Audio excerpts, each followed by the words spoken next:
Do you believe in life after death? In today's video, you will learn the shocking story of Marlo Kensington, a former prostitute who had a near-death experience and claims to have seen hell. What she describes is chilling. But is there salvation, even for those who have already lived at rock bottom? Before we start, comment here from which city you are watching this video and don't forget to subscribe to the channel. Let's go on this incredible journey together. My name is Marlo Kensington, and today, as I sit in this small room with the soft light of a lamp that casts dancing shadows on the wall, I feel the need to share the account of a journey that transformed my existence. I don't write this story to impress or to achieve fame. I write to preserve the memory of a transformation that rescued me from the depths of darkness. Every word here is the result of an old pain, but also of a renewed hope that one day seemed impossible to rekindle. I clearly remember those cold nights in New Orleans, where the narrow, wet alleys served as a stage for my days of anguish. I walked aimlessly, lost in thoughts that tormented me and led me to question my own existence. "Marlo, you can't go on like this," echoed in my mind the voice of a self still seeking redemption. It was as if each step I took on the sidewalk, lit only by the flickering reflections of the streetlights, dragged me deeper into the abyss of loneliness. At that time, the city was both a refuge and a prison. The streets vibrated with an energy that for many was synonymous with life, but for me, it represented a constant reminder of difficult choices and moments of weakness. In the crowd, I felt invisible, as if my suffering was a mere footnote in a larger story that had no room for me. During one of these nights, while walking aimlessly, I was surprised by an unexpected conversation. As I turned the corner, I came across an old friend whose face, marked by the scars of the past, reflected the same pain I carried. He stopped, looked me in the eyes and said in a choked voice, "Marlo, there is something inside you that still shines, even if it is covered by darkness. Don't give up. There is a light waiting to guide you." These words, so simple and direct, awakened a seed of questioning in me. Was there really a way out of the dark days he was living in? That night became the first glimpse of a different path, a path I had never imagined walking. Deep down, I knew I needed a change, but fear and insecurity held me captive. Every feature on my face, every emotional scar, told me a story of struggle and survival. And even in the face of so much adversity, there was something in me that refused to accept the destiny that seemed to be set. I wasn't meant to be a shadow among so many others. I longed to be the protagonist of my own story, the heroine who would somehow find her way out of the darkness. Today, when revisiting these memories, I feel a deep gratitude for having been led, even if indirectly, to find a path that rescued me. I am not a renowned writer nor an inspirational speaker. I am simply Marlo, an ordinary woman who faced her demons and found the strength to rewrite her destiny. Every word I write here is a tribute to my struggle and the hope that was reborn in the midst of the storm. My days were marked by a darkness that seemed inescapable.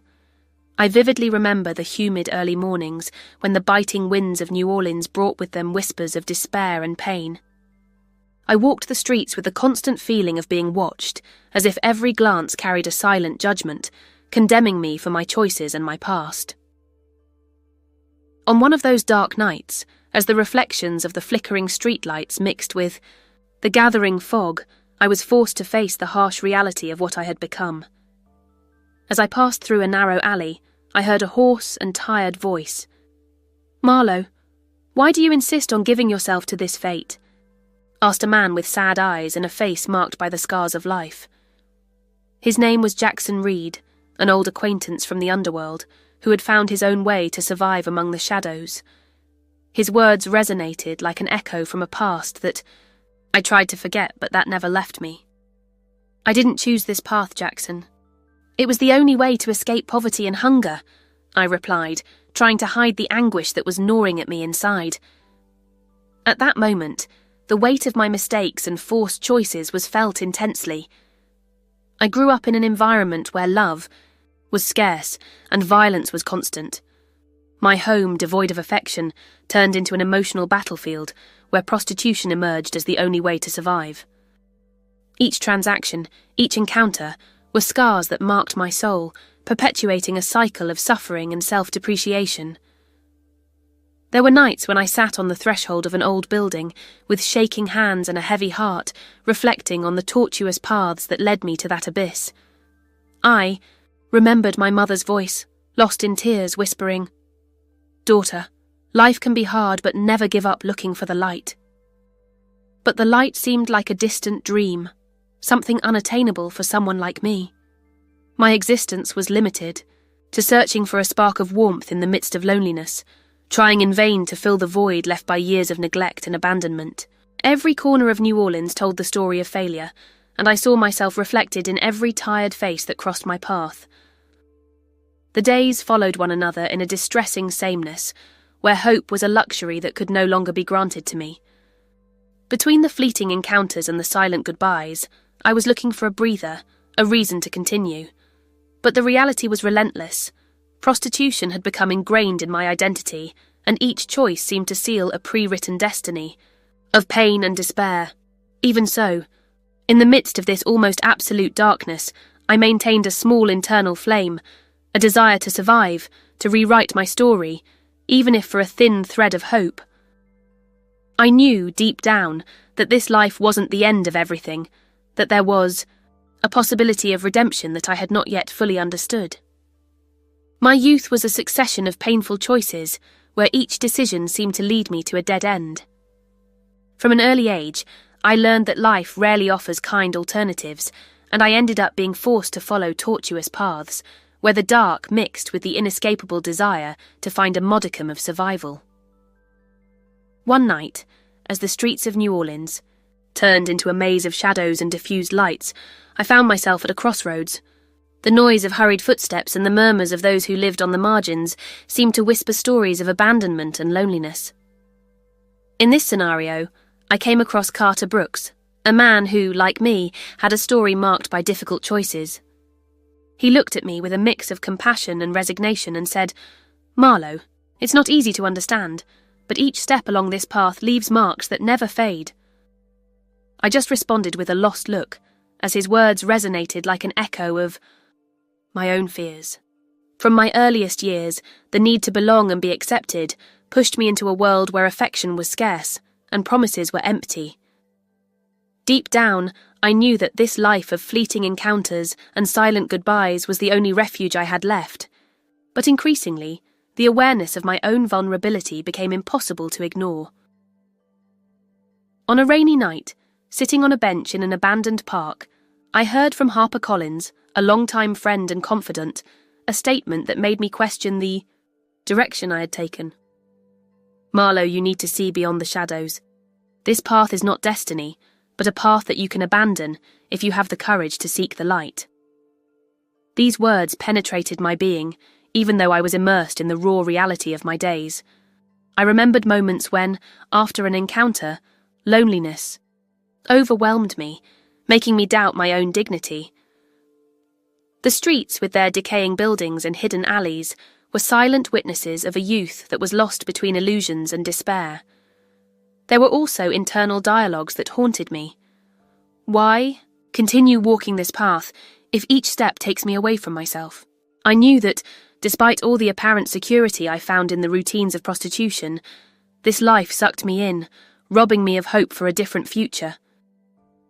Each encounter, each averted glance, reinforced the feeling that I had forgotten who I really was. During these solitary walks, the city's mirror reflected me as someone devoid of dreams, as if at every corner I was losing a part of my own being. In the midst of this whirlwind of feelings, I found myself confronted with the invisible scars of a trajectory forged in adversity, and no matter how much I tried to find some form of justification, the weight of my choices followed me like an incessant shadow. As time passed, conversations with Carter and Harper became moments of pause and reflection. They, who also knew the dark corners of this existence, showed me that despite everything, there was always a chance for change, even if that possibility was hidden behind a veil of pain and regret. With every step, I felt that the tortuous, Paths were not just a consequence of my choices, but also a trap of fate. However, even surrounded by this web of uncertainty, a spark of desire to start over began to ignite. It was as if, deep down, I wanted, without knowing exactly, to break the chains that kept me trapped in that cycle of self-destruction. In the midst of so much darkness, I felt that there was something inside me unravelling, an inner abyss that deepened every day. It was as if, with every beat of my heart, a new layer of pain and guilt accumulated, creating a void that seemed impossible to fill. I saw myself alone, in front of a mirror that reflected not only my tired face, but also the shattered soul that hid my deepest scars. One cloudy afternoon, as I took refuge in an old cafe in the heart of New Orleans, I recalled moments when I felt completely lost. The conversation with Carter Brooks, my companion on difficult journeys, still echoed in my mind. He, in a low and firm voice, said, "Marlowe, I know you feel this abyss within yourself, but remember, even the darkest night can give way to a new dawn." Despite these words of comfort, the echo of my own inner voice whispered doubts and torment. I wondered if it would ever be possible to find a way out of that pit of despair. On one of those afternoons, alone in my room, I held an old photograph, trying to remember a time when innocence and hope were still part of my being. But each look at the image brought back the weight of the mistakes made and the paths taken. I remember one particularly difficult night, when the sound of the rain hitting the window seemed to mimic the rhythm of my silent tears. I sat on the cold floor, hugging myself, and confessed out loud, "I feel so lost. How can I find the light if everything inside me is consumed by this abyss?" At that time, my mind wandered to memories of a childhood where the smiles were genuine and the promises of a better future still shone. But I was soon reminded that that time seemed distant, almost like a forgotten dream amid the bitter reality I was living. The feeling of loneliness was mixed with regret, and the fear that I would never be able to get back on my feet. Between the walls of my room, where every shadow seemed to whisper memories of worse days, I sought refuge in prayer. Even though my faith was shaken, simply trying to speak to a greater force gave me a glimmer of hope. I remember muttering, "If there is any light, may it find me, may it show me a way out of this abyss." In this desperate search, the memory of the words of HarperCollins, who once advised me to look beyond the darkness, was a constant reminder that despite everything, there was still a spark in me that refused to go out. But at that exact moment, that spark seemed too small to combat the immensity of the emptiness that was forming inside me. Each day was a silent battle against the ghosts of the past and the fears of the future. I found myself questioning whether suffering would be my eternal destiny, or whether somehow I could find the strength to rebuild my essence. Thus, in this cycle of self-questioning and pain, the inner abyss became not only a reflection of my struggles, but also a challenge to be overcome, a call for me to find in myself the courage to seek redemption. On that fateful night, when lightning streaked across the New Orleans sky and the sound of rain seemed to sing a deep lament, my life took an unexpected turn. I found myself in a dead end, where every shadow and every drop of water seemed to announce the imminent end. It was there, in that moment of pure vulnerability, that the feeling of fading began to take over my being. As I walked through the chaos of the sodden streets, my senses began to fail. My body, tired and scarred from years of suffering, suddenly stopped. The sensation was that I was floating, as if my spirit was freeing itself from the envelope that had been my existence until then. I remember hearing a voice, distant and soft, that seemed to come from a place beyond my understanding. "Marlowe, trust me, there is no reason to fear." Confused and scared, I tried to understand what was happening. Amidst a fog that seemed to consume all the colours in the world, my eyes closed, and in the blink of an eye, I was transported to a scene that defies any earthly description. I was in front of an immense door, enveloped in a gloom that oscillated between the heat of distant flames and the cold of an abysmal solitude. In what seemed to be a corridor of shadows, my mind was torn between terror and curiosity. I wondered, if this was, after all, an illusion caused by fatigue, or if I was really facing something supernatural. It was then that I began to hear sounds, moans, wails, and screams that echoed as if time had turned into an eternal cycle of pain. In a silent conversation with my soul, I murmured, "Why me? What haven't I experienced yet that would bring me so much anguish?" The environment around me seemed to pulse with an intense, overwhelming energy. Every step I imagined taking forward brought back memories of past pain, but also the weight of the sins that haunted me. In the midst of this storm, a presence made itself felt with a clarity that cut through the veil of darkness. It was a figure, not defined by shape or colour, but by a luminous aura that seemed to emanate from within the universe itself. "Marlowe, listen to me," repeated that serene voice, which this time penetrated deep into my consciousness, "for I am the light that transcends pain and darkness. Don't despair, as your time here is not over yet." The words, although they echoed in a tone of comfort, carried an urgency and a command that urged me to open my eyes to a new path. I felt that, for a brief moment, the world I lived in dissolved, giving way to a space where existence and non-existence mixed. The weight of reality, with its fears and anguish, vanished, replaced by an indescribable feeling of peace. At that moment, in the midst of the abyss between life and death, I understood that the experience I was going through was not just the end, but a portal to redemption. I wasn't being taken into the unknown to be punished, but rather to receive a clear message, the opportunity to start over. As I stood before that threshold, I understood that although the darkness had been a constant presence, the light had always been lurking, waiting to rescue me. The feeling of floating between two worlds took me to a state in which reality seemed to fragment. Suddenly, I found myself transported to a scenario that seemed more like a parallel dimension, a place where intense heat mixed with biting cold and shadows took on grotesque shapes. This was hell, or so I could tell in my torn heart. When I opened my eyes in the midst of this chaos, I realized that I was not alone. All around me, distorted figures emerged from the darkness, their faces etched with nameless suffering. It was as if every soul there had been consumed by eternal pain, and their wails echoed like an ominous choir. As he walked through a corridor of flames and shadows, a hoarse whisper stood out among the screams. "Marlowe, you are witnessing the reflection of what it is like to lose yourself." The voice seemed to come from everywhere, filling the room with a mixture of sadness and warning. With every step he took, he felt the intensity of the torment intensify. The walls of hell seemed to pulse, almost as if they had a life of their own, and the screams turned into a roar that threatened to crush any hope I still carried.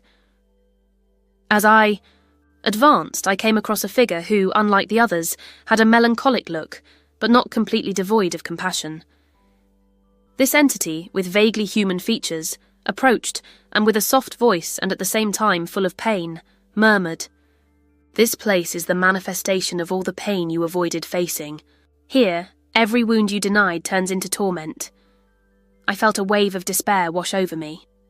Amidst the fury of the environment, I questioned in a trembling whisper, "Why am I here? What do I have left?" The figure, who seemed to understand the depth of my torment, responded with a tone that oscillated between severity and silent compassion. "You were not chosen to suffer eternally. This hell is not an endless punishment, but an internal journey.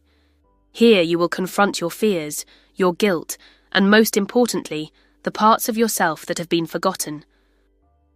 Each word like that reverberated through me, as if the truth it carried was the key to redemption. All around me, the laments turned into reminders of the wrong choices and moments of weakness that brought me here. The flames seemed to dance in a macabre ballet, briefly illuminating the details of faces that told stories of loss and regret.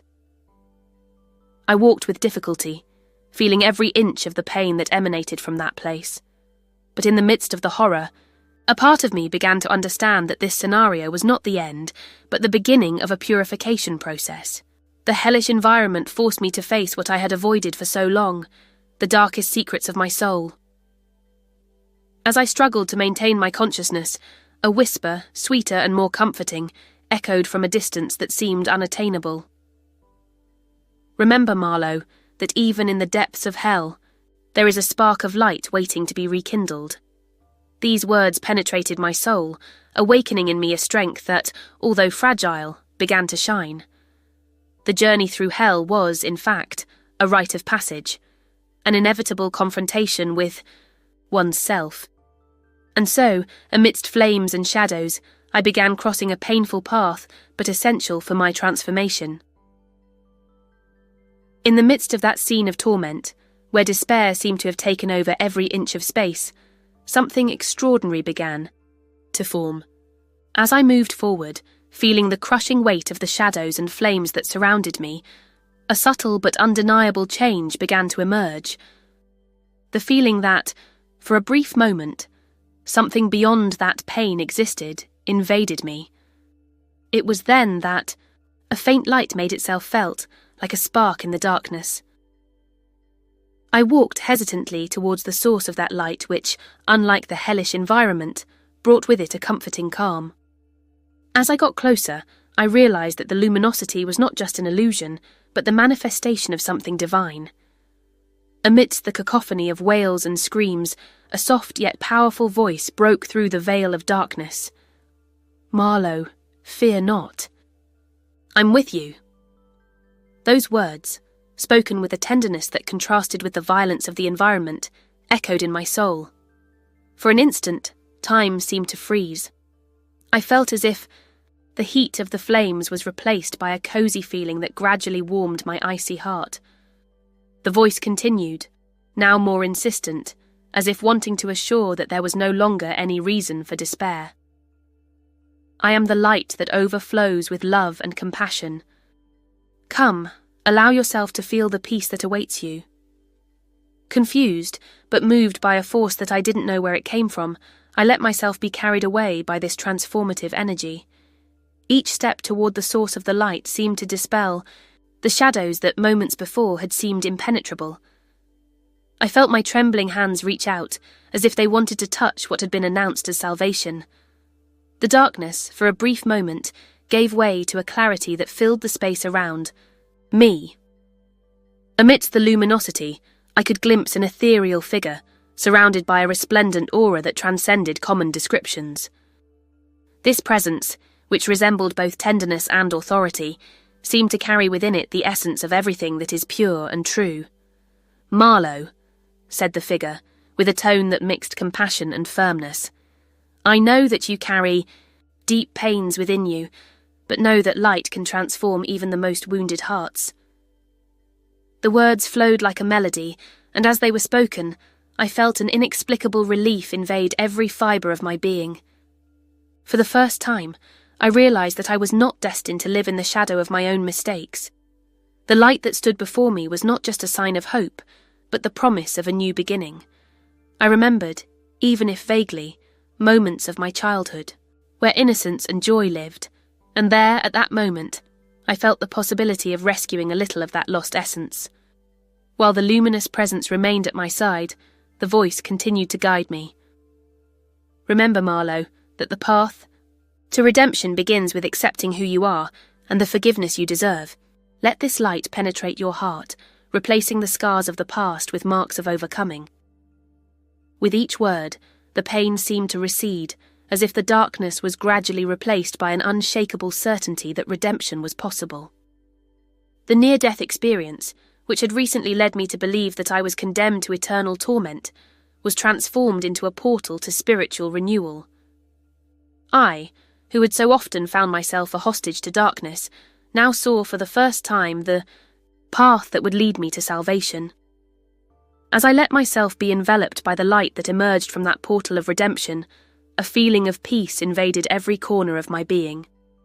The luminous figure, who accompanied me with a serene and authoritative presence, spoke with words that seemed to shape the very essence of the universe around me. His words resonated with a depth that made me forget, for a brief moment, all the pain accumulated over the years. "Marlowe, listen to me with an open heart," said the figure with a voice that mixed compassion and firmness, echoing in a tone that penetrated the barriers of my despair. "Redemption is within your reach, and I come to show you that even in the face of the greatest shadows, divine love can transform every fragment of your soul." As I spoke, I felt my defences crumble. The scars that once seemed like indelible marks now began to be transformed, not erased, but reinterpreted as symbols of overcoming. It was as if, through that divine touch, each wound opened to receive the balm of mercy. I remember muttering, my voice choked with emotion, "But how can I be worthy of such grace? After everything I've experienced, I fear that my past will condemn me to an eternity of pain." The figure, whose face was a mixture of light and serenity, approached even closer, and with a gentle gesture, as if calming a tormented spirit, replied, "Marlowe, salvation is not measured by the sins committed, but by the courage to seek the light even in the darkest corners. God does not see your story just as mistakes, but as a path of struggle and learning. Here, at this very moment, you are being reborn." As those words reverberated through me, I could feel an internal transformation. It was as if a wave of pure energy filled every cell in my body, dispelling fear and guilt. The surrounding atmosphere seemed to warm up, and the shadows that had previously tried to trap me were gradually replaced by an enveloping calm. Transcendental. Experience was not limited to mere words. It was a rebirth that manifested itself in every breath. I felt the presence of the divine pulsing within me, as if the very essence of God had come to dwell in my heart. In the midst of that unique moment, I heard the voice again, now softer, almost like a whisper that promised the beginning of a new journey. "Allow the light of redemption to purify your wounds. May each tear shed turn into strength, and may your past become a lesson. You are free, Marlowe, to start over." With teary eyes and a racing heart, I accepted this gift. I felt an almost palpable transformation, as if the weight of all the years of pain and suffering were melted away at that exact moment. The feeling of being rescued was overwhelming, and the comforting glow that emanated from that figure made me believe that, no matter how dark the night, the dawn of salvation would always be within reach of anyone who dared to believe. At that moment, understanding set in. My journey there, with all its struggles and anguish, had not been in vain. She had prepared me for this sacred encounter, where mercy and divine love manifested themselves in a full and transformative way. Every word spoken was an invitation to renewal, a promise that, despite the scars, redemption was possible for everyone who dared to start over. Waking up in reality after that transformative encounter was like emerging from a deep dream, where every breath reminded me that I was still alive. As I opened my eyes on that grey New Orleans morning, I felt the weight of years of suffering lift away, giving way to a clarity I hadn't experienced in a long time. I remember looking out the window and whispering, "Today is the day I leave everything behind." That morning, the air felt different, lighter, more promising. As I walked through the streets that were once the scene of my worst moments, each step symbolized an act of courage and overcoming. I saw on every corner the traces of a life I no longer wanted to relive. The worn facades of the buildings, the murmurs of passers-by, and the damp smell of rain were memories of the past. But now, in the dim light of a new dawn, I could see the promise of a different future. Upon meeting Jackson Reed, an old friend from the underworld, I realized that he also bore the marks of internal battles. We sat on a bench near a square, where the distant sound of a saxophone mixed with the murmur of the city. "Marlowe, you look different. The light in your eyes tells a new story," commented Jackson, with a voice that carried curiosity and recognition of what we had experienced. "I decided that I can no longer define myself by my mistakes," I replied, feeling the conviction take root in my heart. Throughout that day, I sought help from the faith community that had been mentioned so much by HarperCollins. I headed to a small community centre, where the simple walls told stories of resilience and hope. There Harper, with her warm smile and comforting voice, welcomed me like a sister who had long hoped for a rebirth.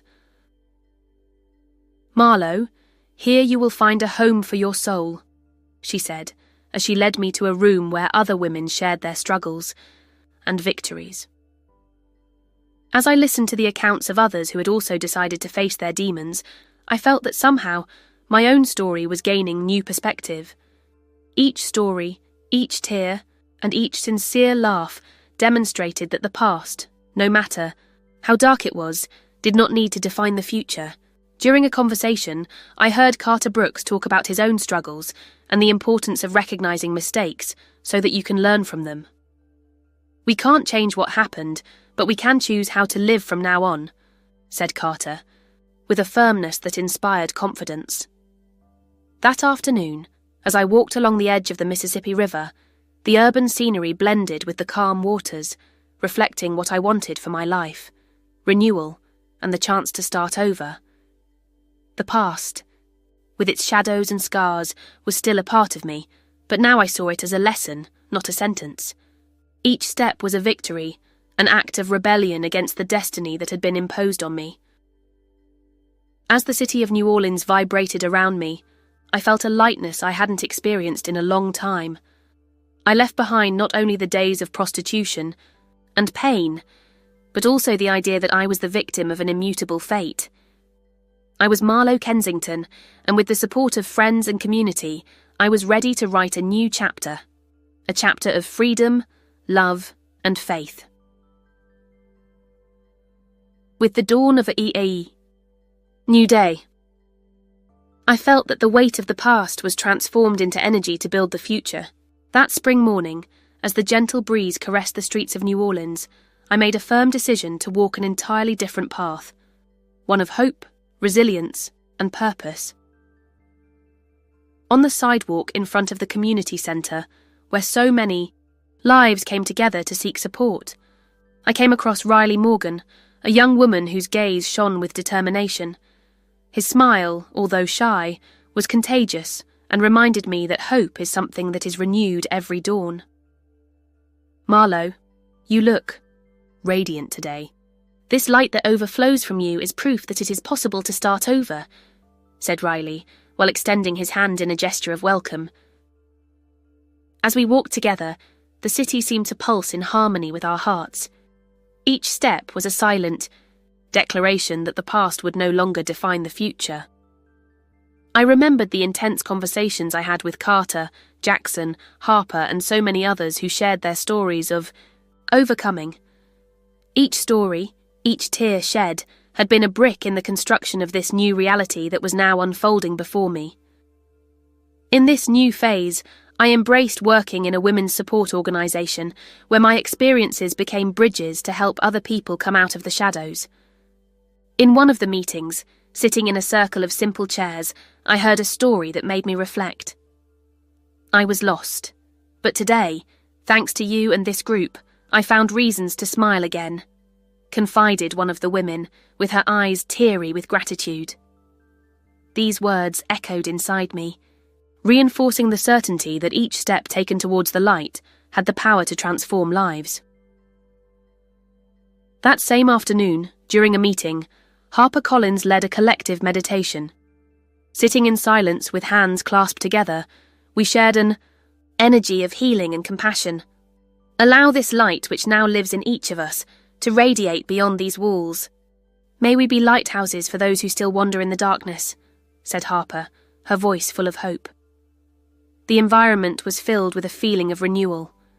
The distant sound of the Mississippi and birdsong created a natural symphony that reminded me that life is made of cycles and beginnings. As I went for a walk, I felt as if every street in New Orleans revealed stories of struggle and victory, stories that I was now a part of. Later, while reviewing notes about the day's meetings, I received a call from Jackson Reed. His voice, always sincere and friendly, brought me a simple and profound message. Marlowe, remember, every day is a new opportunity to write your story. May your light never go out. These words have become a mantra, a constant reminder that transformation is possible for all of us. As the day ended and the first stars began to shine, I looked at the horizon with gratitude and determination. I was no longer that woman lost in the shadows of prostitution and despair. I was Marlo Kensington, a woman who, with divine help and the support of a faith community, chose to turn her pain into hope and her past into a learning experience. Today my message is clear. No matter how deep the darkness, light always finds a way to shine.